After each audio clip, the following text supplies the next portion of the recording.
Mi viene da sorridere quando mi dicono ma la Camorra è a Scampia, ma la 'ndrangheta è in Calabria, eccetera. Quelle organizzazioni criminali vanno dove ci sono i soldi. Questi sono a New York, sono a Milano, non potevano lasciare indenne un territorio come il nostro, che è un territorio economicamente indubbiamente ricco e che dà la possibilità di, soprattutto penso al riciclaggio più che altro, dei denari di provenienza illecite. Addolora ma non stupisce il presidente di Federalberghi Veneto Marco Michielli, l'inchiesta della procura veneziana sulle infiltrazioni camorristiche in Veneto orientale che ha visto tra gli arrestati il sindaco di Eraclea. Qui da noi, ricorda, è una storia dalle origini antiche che risale almeno al rapimento Pasti del 1981. Che ci siano interferenze criminali nel nostro mercato è cosa che sappiamo da tempo.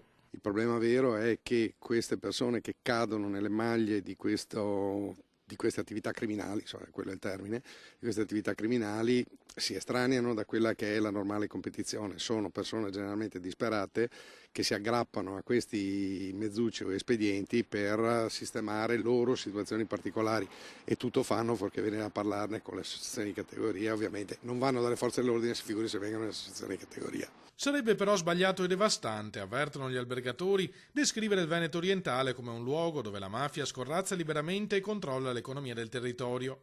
Non ne facciamo una questione di immagine, ma di rispetto per la verità. Eraclea non è la Palermo degli anni 70. Teniamo presente che stiamo parlando di un comprensorio di spiagge che sviluppa 30 milioni di presenze turistiche durante l'estate, stiamo parlando di migliaia e migliaia di aziende, stiamo parlando di un'economia non sostanzialmente sana che ha qualche, diciamo, è una bellissima pelle con qualche brufolo.